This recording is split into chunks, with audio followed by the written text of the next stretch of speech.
Alors, vous voyez Janusz Korczak avec les enfants derrière, il y a bien longtemps, c'est dans les années 1920, vous voyez, ça fait presque 100 ans.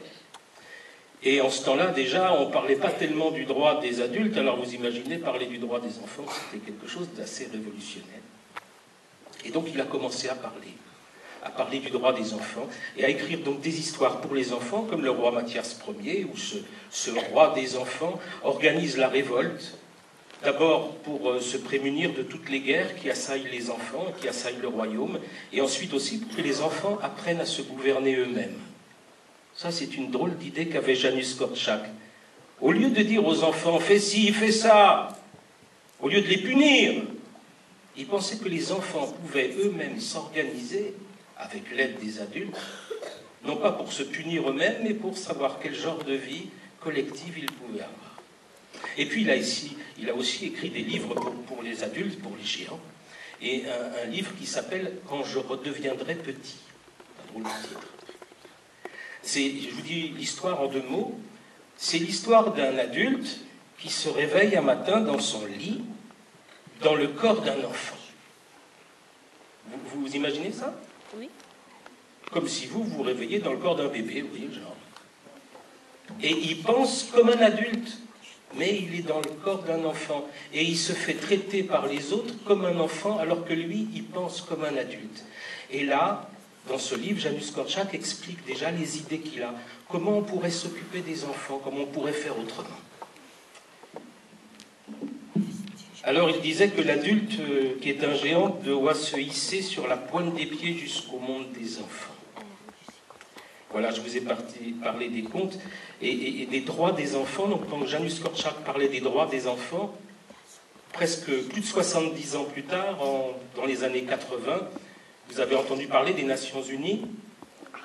C'est une organisation de tous les pays, avec les représentants de tous les pays, qui ont repris des idées de Janusz Korczak pour dire que les enfants avaient des droits.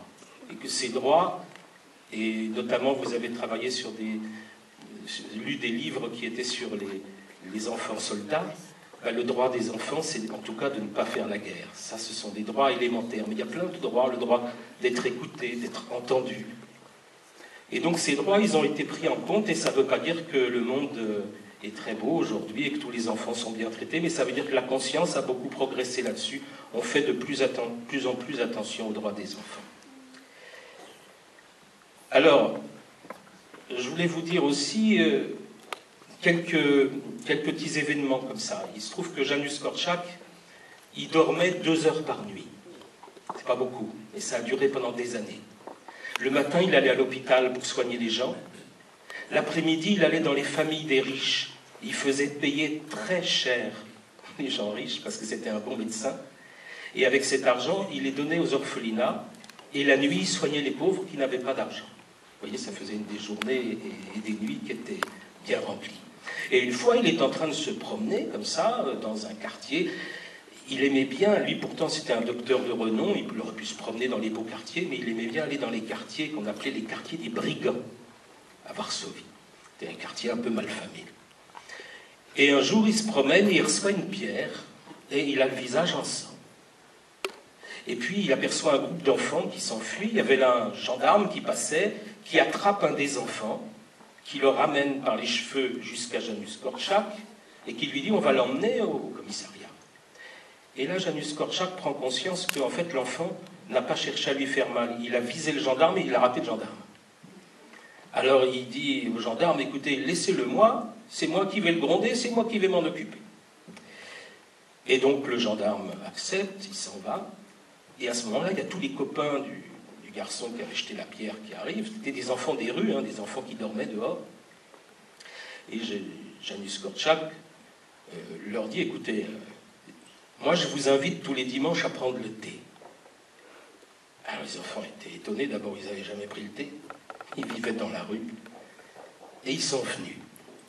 Et tous les dimanches, Janusz Korczak avait ce qu'il appelait salon. Et donc, il avait tous les enfants qui venaient. Et après, il a invité les enfants des gens des beaux quartiers qui soignaient le matin. Et ça s'est très bien passé.